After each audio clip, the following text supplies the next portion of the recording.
Tegal.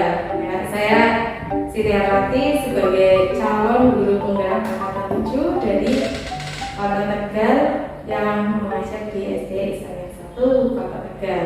Di sini saya akan menyebarkan praktik baik modul yang sudah saya pelajari, salah satunya yaitu di modul 1.4 tentang budaya positif.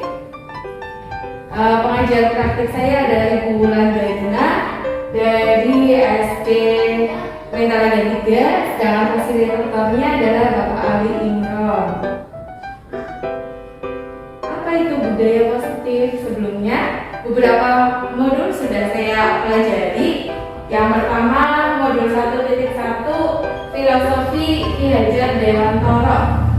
Di situ bercerita atau mengenai tentang pendidikan atau pembelajaran itu seperti apa sih, yaitu usaha untuk memanusiakan manusia. Jadi pendidikan itu menuntun anak sesuai kodratnya. Lalu nilai dan peran guru penggerak, di situ ada nilai dan peran guru penggerak yang harus dimiliki. Mudah-mudahan ustaz-ustazah juga nanti bisa mengikuti.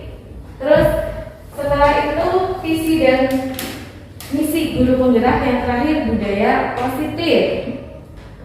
Ini dari modul 1, 2, 3 capaiannya adalah untuk menciptakan profil pelajar Pancasila, di antaranya bernalar kritis, mandiri, berakhlak, beriman, bertakwa kepada Tuhan Yang Maha Esa, dan berkarakter mulia. Ini ada 6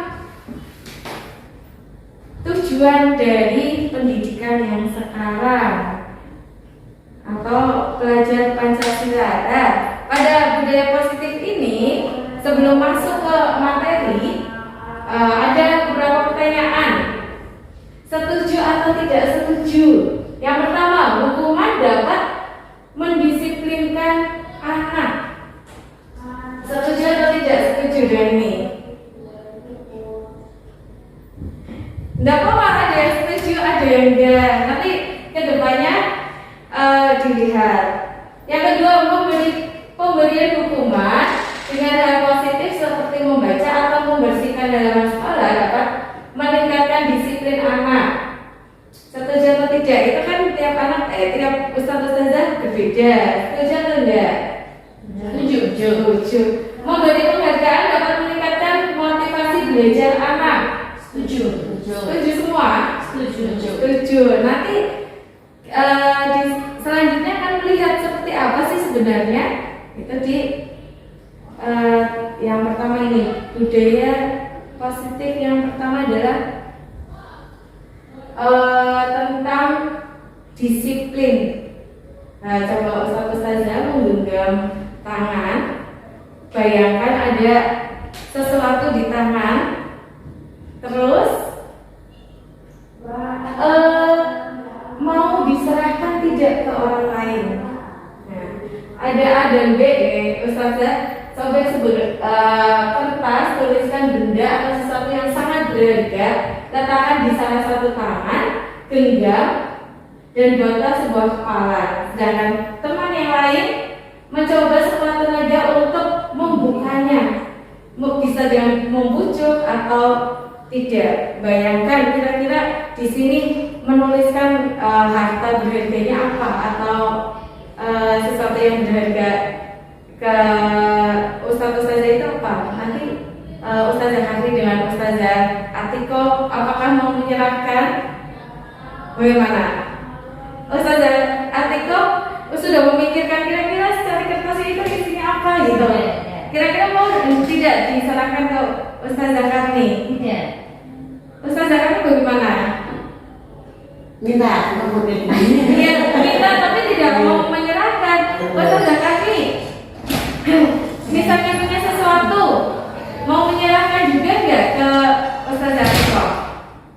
Nggak mau. Nggak mau. Coba saya tanya Ustazah Atiko, isinya apa? Mainnya apa? Uang. Kenapa tidak mau dikasihkan? Karena saya butuh. Karena butuh. Ustazah Karni isinya apa? Hapus.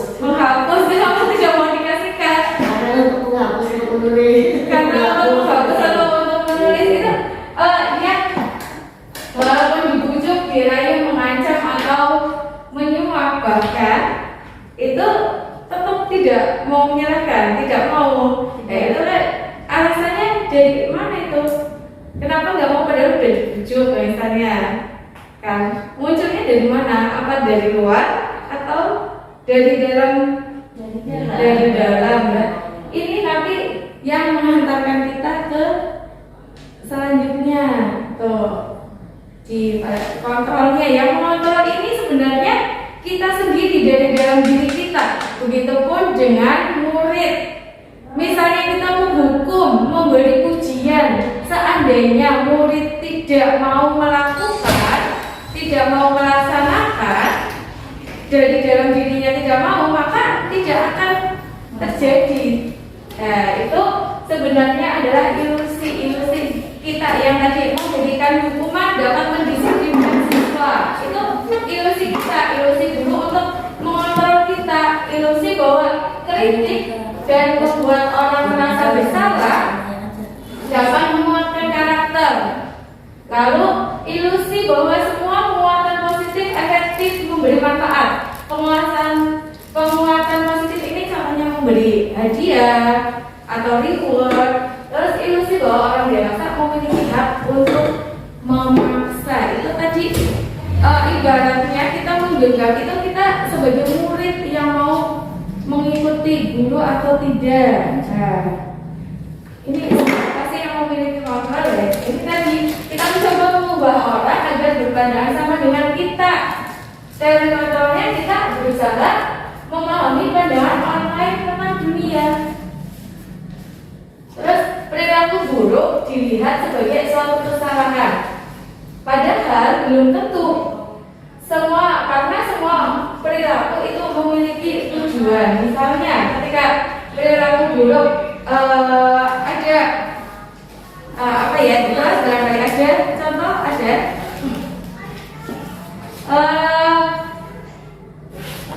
Pulang. Saya kemarin ada anak pulang ya. Pulang tanpa izin itu kalau menurut saya perilaku buruk. Ya kan? Pulang tanpa izin. Tetapi ketika sudah mengetahui tujuannya, setelah bertanya kenapa pulang tanpa izin, ternyata pulang tanpa izin karena memakai baju yang salah dan berganti. Itu kan akhirnya pandangan kita berubah. Oh, berarti niatnya itu baik. Berarti semua perilaku itu tujuannya untuk biar dia ikut disiplin ya. Terus orang lain bisa mengontrol saya itu sulit sekali. Yang bisa mengontrol hanya diri sendiri. Yang selanjutnya saya bisa mengontrol orang lain. Kira-kira ustaz-ustazah bisa mengontrol orang lain ketika orang lain tidak mau membuka dirinya? Tidak bisa. Ustaz-ustazah bisa mengontrol orang lain ketika orang lain itu mau membuka dirinya. Terus pemaksaan pada saat bujukan gagal. Ini biasanya ketika kita dibujuk, suruh mengerjakan nggak mau dan nggak tertib, akhirnya dipaksa. Kolaborasi dan konsensus menciptakan pilihan-pilihan baru ini yang nanti dibahas di bab yang 4 selanjutnya. Model berpikir menang atau kalah. Tetapi teori kontrol yang baru adalah model berpikir menang dan menang. Menang di sini berarti beda sudut pandang. Nah, ada beberapa teori tentang disiplin positif, teori kontrol atau teori pilihan dari Dr. William Glasser. Ini Anda tidak dapat mengontrol orang lain, hanya Anda yang bisa mengontrol diri Anda sendiri. Hanya kita yang bisa mengontrol diri kita sendiri. Nah, kita terapkan ke pembelajaran. Makna disiplin berarti belajar kontrol diri dengan menggali potensi kita agar tercapai tujuan mulia, yaitu sesuatu menjadi seseorang yang kita inginkan berdasarkan nilai-nilai yang kita hargai. Terus dari teori kontrol ini ada beberapa, dan semua perilaku memiliki tujuan tadi. Model berpikir menang-menang, kolaborasi dan konsensus menciptakan pilihan-pilihan baru. Terus berbeda. Kita berusaha memahami pandangan orang lain tentang dunia. Setiap orang memiliki gambaran. Dan di sini dijabarkan lagi, semua perilaku mempunyai tujuan. Di sini muncullah motivasi. Untuk dapat melakukan ini ada motivasi. Motivasi itu ada dua, motivasi dari dalam diri dan motivasi dari luar. Contohnya, motivasi belajar dengan rajin itu untuk mendapat hadiah dari orang tua, mendapat ujian. Itu berarti motivasi dari luar apa dari dalam? Luar. Terus berangkat tertib agar tidak dihukum atau tidak disuruh pembiasaan di depan teman-teman. Itu juga untuk menghindari hukuman. Itu contoh motivasi ekstrinsik. Terus ada lagi ternyata untuk menghargai diri sendiri. Di sini ketika dia menghargai diri sendiri, ketika dia berbuat baik maka dia merasa dirinya sudah baik, itu berarti ada nilai-nilai kebajikan. Terus nanti ada posisi kontrol guru sebagai penghukum, pembuat rasa bersalah, teman, pemantau, manajer, dan nanti diterapkan ketika kita menentukan memberi hukuman atau memberi konsekuensi sesuai dengan keyakinan kelas, yaitu di sini yang sering kita terapkan salah yaitu karena tidak menerapkan segitiga restitusi. Yang pertama tadi makna disiplin. Disiplin berasal dari bahasa Latin yang artinya belajar. Makna asal katanya berkonotasi dengan disiplin diri dari murid-murid. Berarti disiplin murid-murid membuat orang menggali potensinya menuju sebuah tujuan apa yang dia hargai. Namun seiring di kita itu disiplinnya sudah berubah menjadi sesuatu yang dilakukan seseorang pada orang lain untuk mendapatkan kepatuhan. Jadi untuk patuh, kalau di sini kan artinya belajar awalnya, tetapi seiring di kita itu berubah jadi agar dia patuh. Kecenderungan umumnya disiplin dan tidak nyaman, banyak aturan seperti itu. Bukan dengan apa yang kita hargai atau pencapaian suatu tujuan mulia. Ini cenderungnya dengan ketidaknyamanan atau paksaan atau perubahan. Nah, nilai-nilai kebajikan yang seharusnya itu apa? Nah, nilai-nilai kebajikan yang pertama yaitu setiap perilaku perbuatan itu memiliki suatu tujuan. Jadi kita tidak bisa menjudge atau menghukum atau menilai dengan semena-mena gitu. Ketika anak melakukan sesuatu, cari tahu dulu alasannya. Yang kedua, mengaitkan nilai kebajikan yang diyakini seseorang, maka motivasi intrinsiknya akan terbangun sehingga menggerakkan motivasi dari dalam untuk mencapai tujuan mulia yang diinginkan. Nah, ini nilai-nilai kebajikan yang ingin dicapai. Ini keenam ini termasuk apa ya Ustazah? Ini adalah tujuan dari profil pelajar Pancasila yang sekarang digaung-gaungkan dalam kurikulum Merdeka. Yang pertama, beriman, bertakwa kepada Tuhan Yang Maha Esa dan berakhlak mulia, mandiri, bernalar kritis, berkebinekaan global, bergotong royong dan kreatif. Ini semua adalah tujuan yang seharusnya kita capai untuk anak-anak didik kita. Yang kedua adalah tadi sudah itu motivasi, hukuman, penghargaan dan restitusi. Nih, kalau motivasi eksternal itu cenderung untuk menghindari ketidaknyamanan atau hukuman. Apa yang akan terjadi apabila saya tidak melakukannya? Nanti dihukum, berarti eksternal. Ini juga untuk mendapatkan imbalan. Jika rajin nanti mendapat bintang, itu eksternal juga. Nanti kalau malas mendapatkannya nangis, stiker nangis itu eksternal. Lalu sedangkan internal contohnya untuk menghargai diri sendiri. Saya akan menjadi orang yang seperti apa bila saya melakukannya. Ini tujuan sebagai pendidik adalah untuk menumbuhkan motivasi internal siswa seperti pemikiran Ki Hajar Dewantara, merdeka. Menurut Ki Hajar Dewantara, merdeka artinya tidak hanya terlepas dari perintah, akan tetapi juga cakap buat memerintah diri sendiri. Merdeka tidak hanya terlepas dari perintah, tidak hanya lepas dari perintah orang lain, tapi juga bisa buat memerintah diri sendiri. Nih, dihukum oleh penghargaan. Tadi contohnya ternyata memberi penghargaan itu termasuk hukuman Ustazah sama Ustaz. Saya juga baru mempelajari memberi hadiah. Penghargaan berlaku sama dengan hukuman dalam arti meminta atau membujuk. Arti konotasinya itu bukan dari dalam dirinya, tapi akhirnya meminta atau membujuk seseorang melakukan sesuatu untuk memenuhi suatu tujuan tertentu dari orang yang diminta atau membujuk.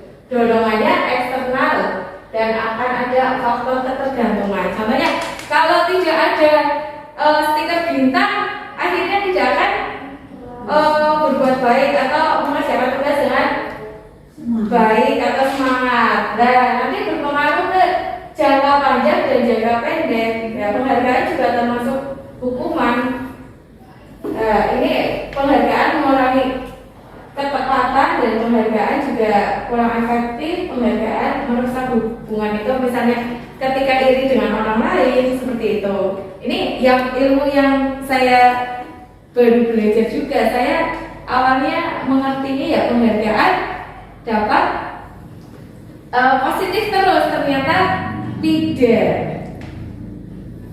Ini masih sama, dihukum oleh penghargaan, bentuk apresiasi atau pengakuan.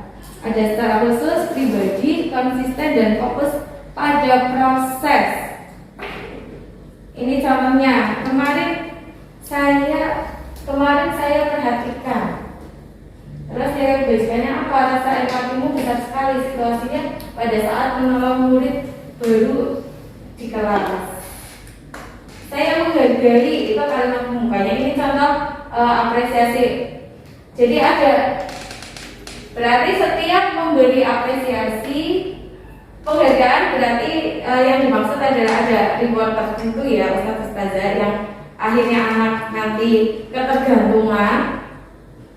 Nah, sekarang kita ubah jadi mengapresiasi tapi supaya menumbuhkan rasa ada nilai kebajikannya. Contohnya, kemarin saya memperhatikan rasa empatimu besar sekali pada saat menolong murid baru di kelas kita. Ada rasa empati, berarti peduli dengan orang lain. Ustazah, misalnya saya menghargai kepedulianmu pada saat kamu membantu teman-temanmu mengerjakan tugas. Ini nilai kebajikannya adalah peduli.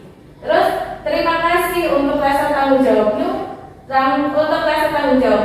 pada saat kamu memungut kertas-kertas yang berserakan di lantai. Ini saya juga seringnya itu, ayo ambil kertasnya di lantai. Sekarang harus dirubah. Terima kasih atas rasa tanggung jawabmu. Sekarang coba, ini ada, kalau hukuman berarti kan hukuman atau konsekuensi. Kalau hukuman kan cenderung untuk hal yang negatif ya. Mencatat 100 kali di dalam buku, saya tidak akan terlambat lagi karena terlambat ke sekolah. Kira-kira hukuman atau konsekuensi? Hukuman atau konsekuensi? Ya, hukuman berapa orang? Konsekuensi. Ada yang hukuman, ada yang konsekuensi. Nanti mengelilingi lapangan basket 2 kali karena terlambat hadir di sekolah. Hukuman. Murid diminta untuk karena tidak menggunakan masker ke sekolah. Menggantikan kertas tugas teman yang telah dicoret-coret. Konsekuensi. Membersihkan tumpahan air di meja tulis. Murid disuruh untuk mengenakan sepatu seharian di sekolah karena tidak mengenakan sepatu hitam. Karena tidak mengenakan berarti kalau di kita pakai kaos ya, sepatunya dilepas ya. Ini bukan atau konsekuensi kira-kira kalau misalnya ketemu di sekolah lain. Nah, lari mengelilingi lapangan basket 2 kali karena terlambat 10 menit. Hukuman kita lihat.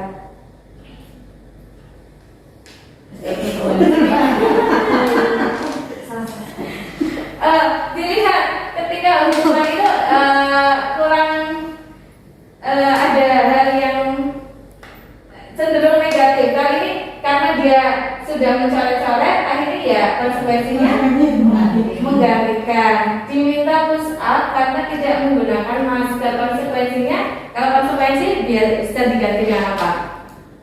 Dengan diminta untuk membeli masker dulu atau meminta masker detail kalau di kita ya. Seperti itu.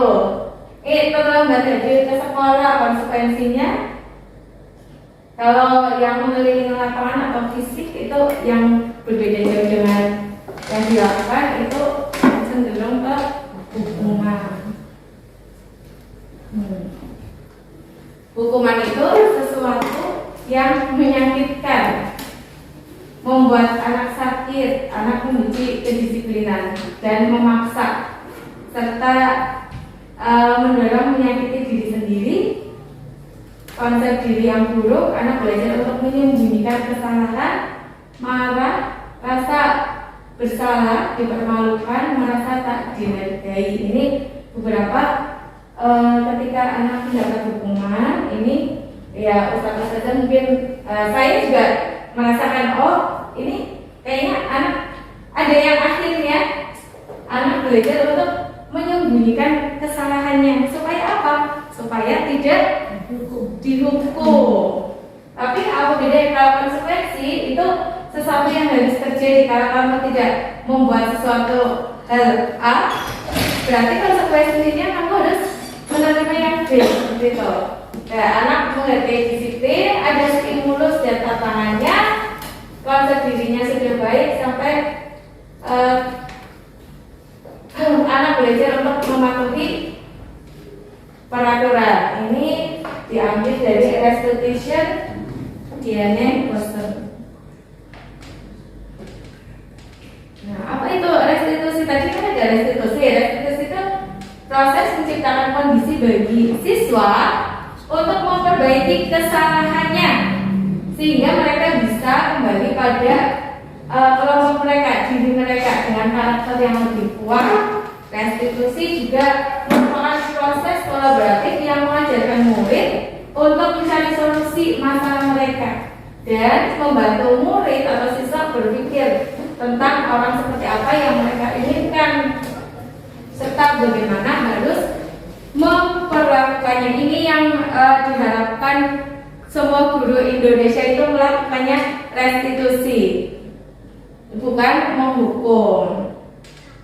Di sini ada kalau misalnya menghukum itu cenderung negatif, kalau restitusi itu positif, yang netral memberi konsekuensi. Restitusi positif. Kalau hukuman sesuatu yang menyakitkan, wah ini konsekuensi harus terjadi. Restitusi merupakan pilihan. Misalnya ketika terlambat dihukum berdiri 10 menit atau berapa menit di depan kelas, tuh anak akhirnya malu.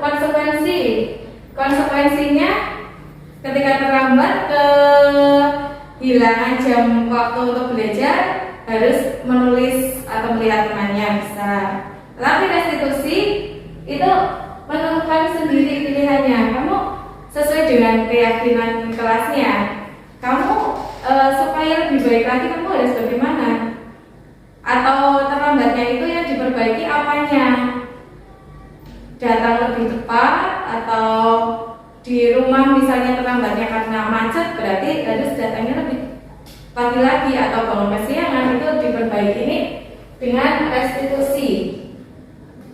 Itu hukuman, konsekuensi, dan restitusi yang sering dilakukan. Hukuman dan konsekuensi ya, restitusi kayaknya masih asing di telinga.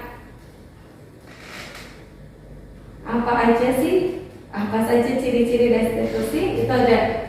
Restitusi itu bukan untuk menebus kesalahan, namun belajar dari kesalahan. Kayak tadi, misalnya terlambat sekolah karena bangun kesiangan, berarti dirinya sendiri harus ada niat untuk bangun lebih awal. Terus memperbaiki hubungan, ada tawaran bukan paksaan ya. Tadi saat melakukan restitusi tidak langsung, berarti kalau hukuman atau konsekuensi kan langsung ditindak di tempat, tidak melakukan tadi terlambat langsung berdiri, itu berarti satu waktu. Kalau restitusi itu dilihat keesokan harinya ada perubahan atau tidak. Terus restitusi fokus pada solusi, mengembalikan murid yang berbuat salah pada kelompoknya. Yang selanjutnya adalah keyakinan kelas. Ustazah di awal di awal masuk ini pasti membuat keyakinan kelas atau biasanya peraturan kelas atau apalagi kesepakatan kelas. Ya, kenapa? Ini contohnya. Mengapa tidak peraturan saja? Mengapa harus keyakinan kelas? Mengapa kita memiliki peraturan harus menggunakan helm ketika mengendarai kendaraan roda 2? Kenapa? Karena kalau menurut diri kita itu sudah, kenapa pakai helm? Supaya lebih safety, supaya lebih aman. Itu kalau seperti itu berarti sudah mempunyai keyakinan kelas. Keyakinan kelas ada di luar. Tapi kalau misalnya memakainya masih karena biar tidak ditilang, itu berarti masuk ke eksternal ya, eksternal. Kalau ini keyakinan kelas berarti sudah menunjukkan ke internalnya. Mengapa kita memiliki peraturan 3M menggunakan masker? Terus mengapa kita memiliki peraturan harus datang tepat waktu pada saat mengikuti pelatihan atau pada saat belajar? Nah, semua pengaturan ini untuk keyakinan kelas ini untuk mendukung motivasi intrinsik.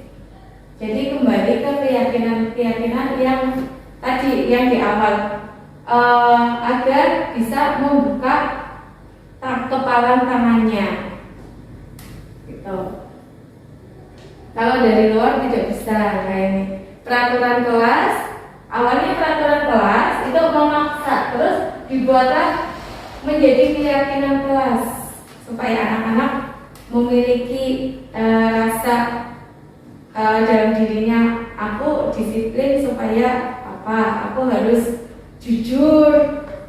Itu nanti akan tercipta lingkungan yang positif. Dan terakhir adalah ketika sudah dilakukan secara terus-menerus, maka akan terjadi budaya positif. Ini contoh.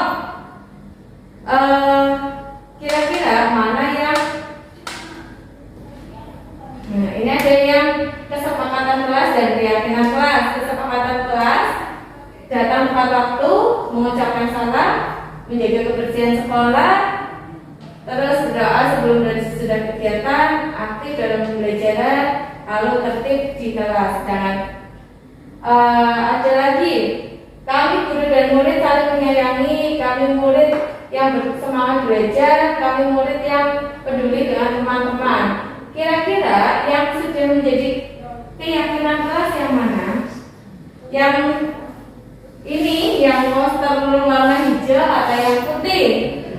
Yang putih. Kenapa? Sudah ada nilai positifnya. Keyakinan ini ada. Saya menyayangi. Kalau ini menjaga kebersihan, berarti lebih ke disiplin ya. Aktif dalam pembelajaran, banyak yang disiplin. disiplin. Ada semangatnya, kami murid peduli dengan teman. Ini nanti yang untuk semester depan mungkin bisa kita praktekkan langsung. Ini tidak usah. Nah, ketika kegiatan pendalaman keyakinan kelas ini ada terlihat, terdengar, dan berperilaku.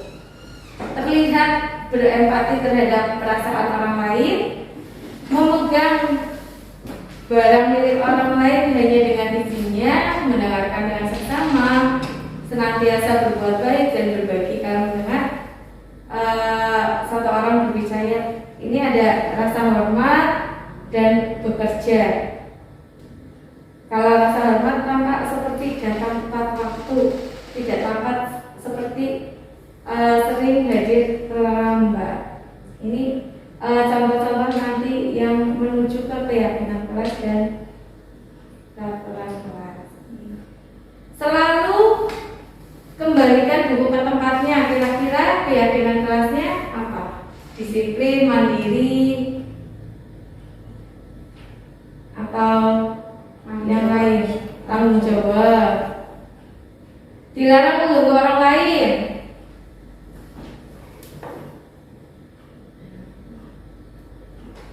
Itu peraturan kelas, misalnya dilarang mengganggu orang lain, keyakinannya apa? Hadir di sekolah 15 menit.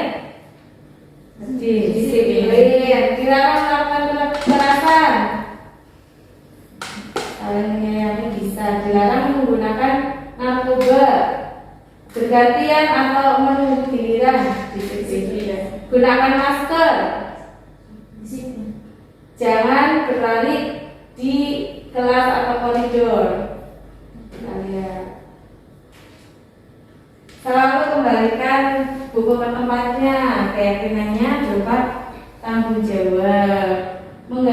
Dilarang mengganggu orang lain diganti dengan menghormati orang lain. Hadir di sekolah 15 menit sebelum pembelajaran, menghormati orang lain, berkomitmen juga. Ini istilah-istilah yang baru.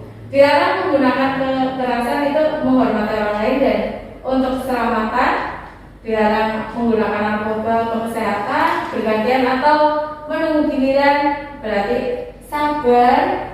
Yang terakhir, jangan berlari di kelas atau koridor, itu untuk keselamatan atau keamanan.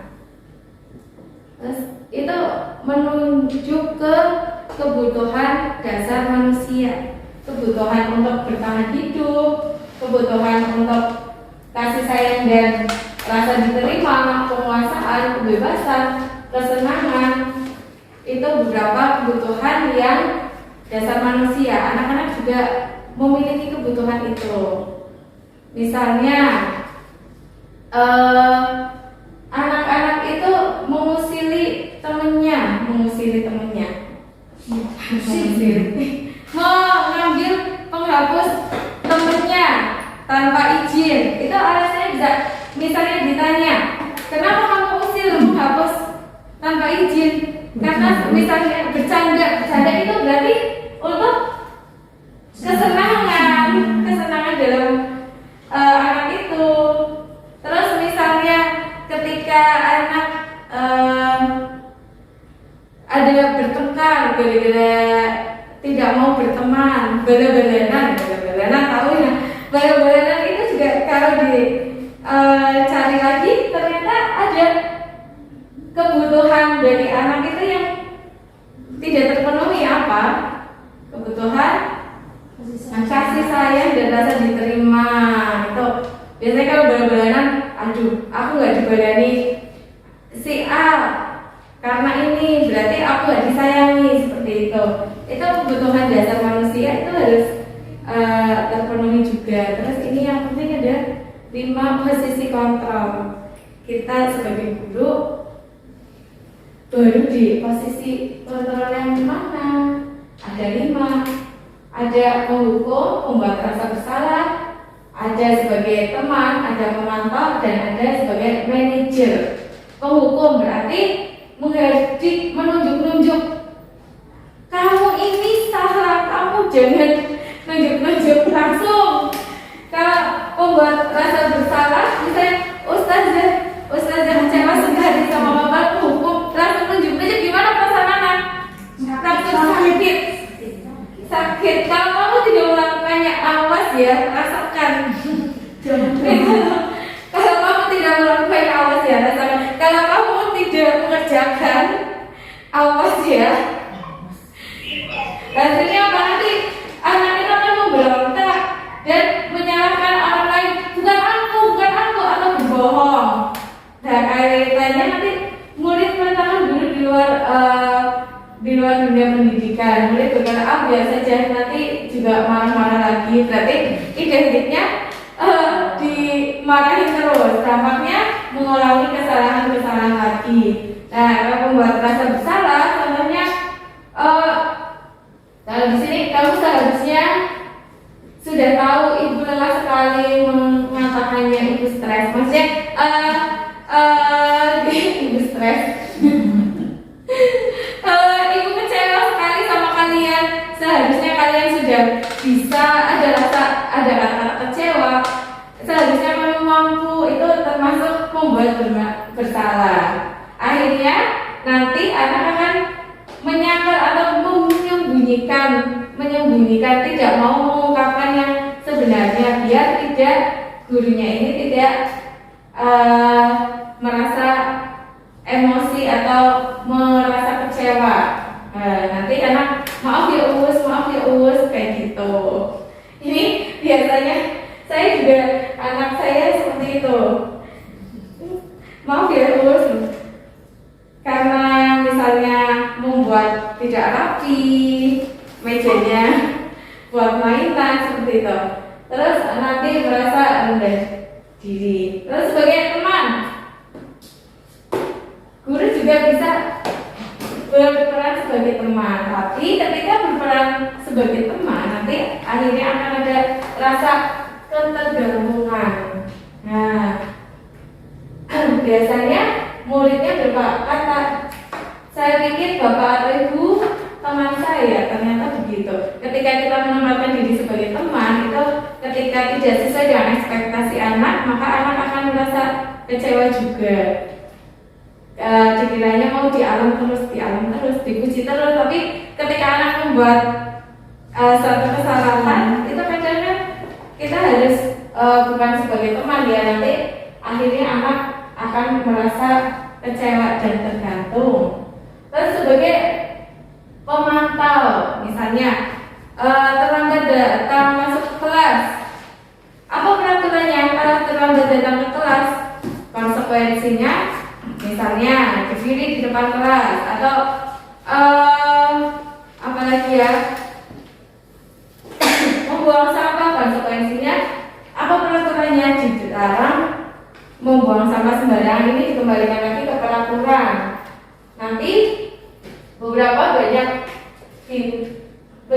bintang yang akan saya peroleh, berapa halaman yang harus saya tulis, itu anak berarti ada reportnya. Ketika pemantau kembali lagi ke ada peraturannya, ini lebih tinggi. Yang ini berarti hukum itu kayak saklek. Kalau yang membuat rasa bersalah gurunya membuat kamu gimana sih ustazah ini, mencari alasan biar membuat anak itu merasa bersalah, nanti anaknya akan nurut. Terus sebagai teman berarti bercerita biasa. Sebagai pemantau yang terakhir ini yang diharapkan dapat dilakukan oleh kita semua, oleh pemerintah. Pemerintah mengharapkan kita semua guru itu bertindak sebagai manajer. Jadi sebelum ketika kita melakukan sesuatu itu kita mengajukan pertanyaan-pertanyaan untuk mengetahui sebabnya.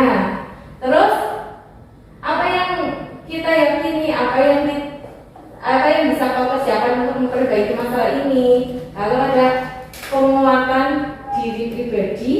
Terus kalian nanti kaitan di dunia berkualitas itu murid meletakkan dirinya sebagai individu yang paling dalam dunia berkualitas. Maksudnya dia bisa menempatkan diri di mana saja. Misalnya sudah jujur, disiplin, nanti akan menempatkan diri di mana saja. saja bisa. Bagaimana caranya bisa memperbaiki keadaan dan mengevaluasi diri. Nih, contohnya, saya kecewa sekali dengan kamu, itu contoh membuat orang merasa bersalah. Kamu tidak pernah benar melakukannya, tidak pernah benar melakukan pekerjaan, itu penghukum. Ayolah melakukan itu demi ada membujuk demi bapak ibu. Ayolah lakukan itu demi bapak ibu, merasa sebagai teman. Nah, ini apakah kau mau mendapatkan stiker bintang hari ini? Pemantau. Ini yang sering ya untuk memotivasi. Ini memotivasi secara apa tadi, internal apa eksternal? Eksternal. Bagaimana kamu bisa menyelesaikan masalah ini? Nah, ini yang bersikap sebagai manajer ini yang diharapkan. Kamu selalu yang paling akhir, kamu selalu yang paling akhir masuk ke kelas, kamu selalu yang paling akhir menulis, itu menghukum sebagai penghukum. Ini contohnya. Kalau kamu tidak melakukan ini, saya akan ini nanti saya tunjukkan contoh restitusi atau yang sebagai manajer berdasarkan reka adegan ya. Nah, saat melakukan restitusi itu ada beberapa hal yang harus dilakukan. Validasi kebutuhan. Yang pertama validasi kebutuhan, menanyakan keyakinan dan menstabilkan identitas. Nih, ketika membuat kesalahan, mengapa melakukan itu? Terus apakah itu sesuatu yang baik atau buruk? Terus nanti kembali ke menstabilkan. Jadi tidak langsung mengecat.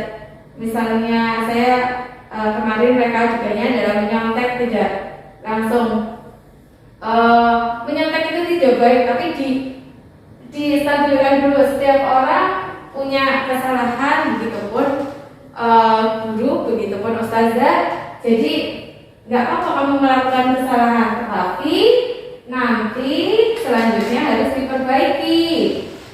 Nah, ketika terus kamu ingin menjadi orang yang seperti apa, kira-kira apa yang kita sepakati, itu nanti kembali ke keyakinan kelas. Ini saya tunjukkan.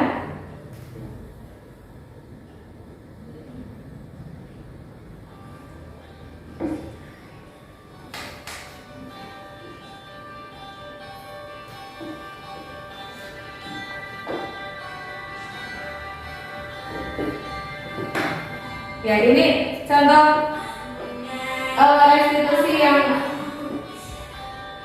reka adegan restitusi yang saya lakukan.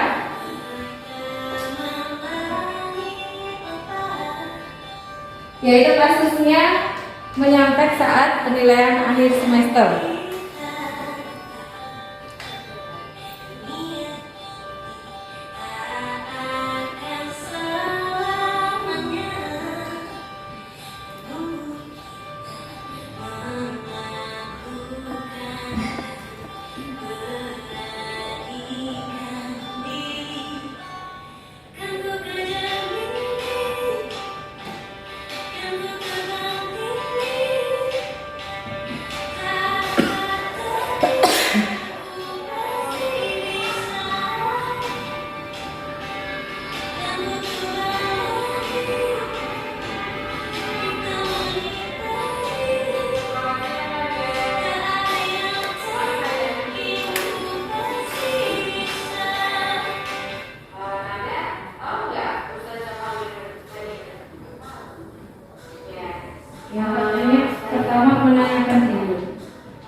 praktek demonstrasi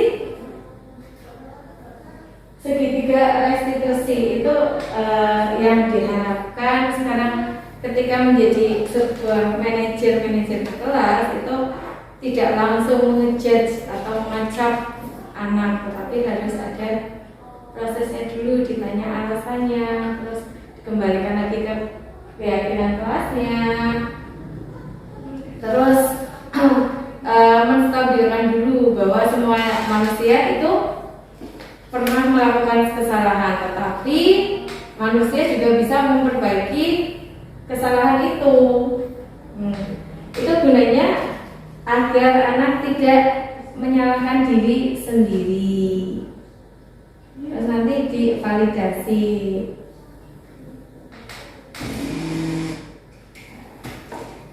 Ini barangkali ada masukan dari Ustazah. Ini tadi yang dari awal disiplin, kesimpulannya disiplin positif, teori kontrol, teori motivasi. Disiplin positif adalah pendekatan untuk menuntun anak agar berdaya dalam mengontrol dirinya dan menguasai diri untuk memiliki tindakan yang mengacu pada nilai-nilai kebajikan. Nilai kebajikan itu seperti apa tadi? Disiplin, jujur, tanggung jawab, mandiri, tolong menolong, saling menyayangi. Gitu. Disiplin positif menjadi komponen utama dalam mewujudkan budaya positif. Budaya positif ini tujuannya nanti kembali ke profil pelajar Pancasila yang ada 6: beriman, bertakwa kepada Tuhan Yang Maha Esa dan berakhlak mulia, mandiri, dan sebagainya. Lalu teori kontrol, di dalam teori kontrol ini dijelaskan bahwa yang bisa mengontrol seseorang itu hanya diri sendiri. Orang lain, seseorang akan melakukan sesuatu atau tidak tergantung dari dalam diri sendiri, sesuai dengan motivasi pemenuhan dasar yang dimiliki. Tapi ini yang kontrol itu berarti tergantung motivasinya, intrinsik atau ekstrinsik. Ketika intrinsik maka akan bertahan lama, tapi jika ekstrinsik, ketika hukumannya atau rewardnya tidak ada, maka tidak bertahan lama. Terus ini motivasinya, motivasi eksternal antara lain ada keinginan yang dilakukan dalam rangka menghindari ketidaknyamanan, kehukuman, atau mendapatkan imbalan. Terus tadi hukuman dan penghargaan. Ternyata hukuman dan penghargaan itu cara mengontrol perilaku murid yang tidak langsung ternyata menghambat potensinya dalam jangka waktu tertentu. Baik hukuman maupun penghargaan sama-sama memberikan dampak yang sama, yaitu ketergantungan. Hanya biasanya hukuman itu konotasinya negatif, kalau positif konotasinya kalau penghargaan konotasinya positif. Nanti tidak ada ketergantungan atau tidak, bukan kemerdekaan dan mematikan motivasi internal. Tadi posisi kontrol sebagai guru harus menerapkan diri kita di posisi yang mana, sebagai penghukum, sebagai pembuat rasa bersalah, atau sebagai teman, atau sebagai pemantau, atau sebagai manajer. Yang terakhir tadi ada kebutuhan dasar manusia yang harus dipenuhi. Ketika tidak dipenuhi maka akan memberontak atau kalau anak itu sedikit berbuat nakal ya. Contohnya kebutuhan bertahan hidup, kasih sayang, kebebasan, kesenangan, penguasaan. Jadi keyakinan kelas adalah nilai-nilai kebajikan yang diyakini oleh warga kelas untuk menumbuhkan motivasi internal dan budaya positif di kelas. Nantinya diharapkan dari keyakinan kelas ini akan jadi budaya positif di lingkungan positif dan jadi disiplin positif. Segitiga restitusi tadi ada proses menciptakan kondisi bagi murid. Ini ketika sudah menjadi manajer, posisinya sudah manajer, berarti menciptakan kondisi murid untuk memperbaiki kesalahan mereka sehingga mereka bisa kembali ke kelompoknya dengan karakter yang lebih kuat, lebih tidak merasa bersalah lagi. Dan ketika melakukan restitusi, anak tidak merasa dihukum atau disalahkan atau dituntut seperti itu. Ada 3 unsurnya. Yang pertama tadi menstabilkan identitas, validasi tindakan, terus menanyakan keyakinan kelas. Yang terakhir, apa hal yang menarik ini yang saya pelajari dari modul 1.4 tadi disiplin itu beberapa hal. Ternyata hukuman dan penghargaan tidak efektif untuk diberikan kepada siswa. Jadi posisi kontrol guru ada 5, terus mengetahui kebutuhan dasar, bisa memetakan motivasi yang dilakukan seorang siswa saat membuat sesuatu tidak sesuai dengan aturan atau keyakinan. Ini ketika siswa menjadi nakal itu kembali lagi diidentifikasi kebutuhan dasar apa yang mereka tidak peroleh. Keyakinan kelas ternyata berbeda dengan aturan dan kesepakatan. Kalau aturan dan kesepakatan itu memaksa ya, kalau keyakinan kelas lebih ke dalam diri. Terima kasih atas waktu dari Ustaz Ustazah. Barangkali ada pertanyaan. Jika tidak ada pertanyaan, saya akhiri.